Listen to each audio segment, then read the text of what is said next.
Adakah perlu untuk menadah tangan setiap kali berdoa? Ada keadaan di mana disyariatkan untuk kita menadah tangan dalam apabila berdoa. Ada keadaan di mana tidak disyariatkan untuk kita menadah doa. Dan ada keadaan yang tidak diberi penetapan sama ada untuk menadah atau tidak menadah. Ini ada pilihan, ada keluasan. Dalam masa yang sama tidak dinafikan bahawa menadah kedua-dua tangan dalam doa merupakan antara asbab mustajab doa. Diterima doa yang kita panjatkan. Sebagaimana dalam hadis yang sahih Nabi SAW bersabda, "Inna rabbakum hayyun karim yastahi min 'abdihi idza rafa'a yadayhi ilaihi ay yaruddahuma sifra." Sungguhnya Allah itu pemalu dan pemurah. Allah rasa malu dikala hamba-Nya mengangkat kedua-dua tangannya kepadanya lalu kesudahannya dikembalikan dalam keadaan si hamba itu tidak mendapat apa yang diminta itu. Allah malu dengan hamba-Nya kalau dia menadah tangannya berdoa meminta tapi akhirnya dikembalikan kedua-dua tangan itu, yakni dia turunkan dalam keadaan tidak diperkenankan apa yang diminta. Allah malu dengan keadaan tersebut. Maksudnya menadah kedua-dua tangan ketika berdoa adalah merupakan antara asbab mustajab doa. Dianjurkan, ada fadilat, kelebihan untuk kita menadah kedua tangan kita semasa berdoa. Tinggal lagi ada keadaan-keadaan yang telah kita sebutkan tadi. Keadaan yang pertama, dianjurkan untuk kita mengangkat tangan, menadah tangan berdoa, bahkan kita dituntut supaya menadah tangan untuk berdoa. Sebagaimana dalam qunut nazilah, apabila ada bencana dan seumpamanya, dianjurkan untuk kita membaca qunut nazilah dalam solat dan kita menadah kedua tangan kita dalam qunut nazilah. Demikian dalam doa qunut witir dalam solat malam, bagaimana di bulan Ramadan atau sekali-sekala di luar bulan Ramadan, dalam doa qunut witir itu. Demikian juga dengan doa istisqa,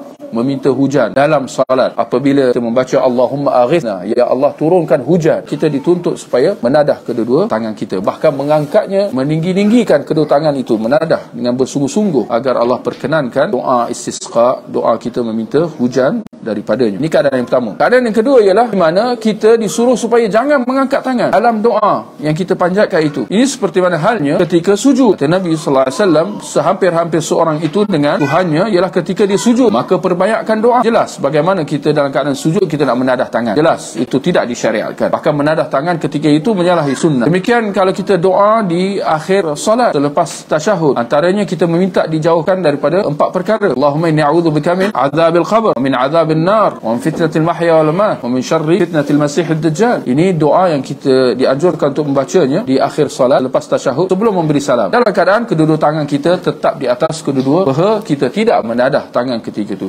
Tidak disyariatkan untuk menadah. Doa yang dibaca dalam khutbah, imam atau khatib dan juga makmum atau jemaah, mereka sunnahnya tidak mengangkat tangan mereka ketika berdoa dalam khutbah Jumaat itu. Memadai bagi khatib untuk memberi isyarat dengan jari telunjuknya. Adapun jemaah makmum sidang Jumaat, mereka duduk diam, bahkan jika mereka nak aminkan doa itu, mereka aminkan secara perlahan, bukan dengan mengangkat suara mengaminkan doa dibacakan itu.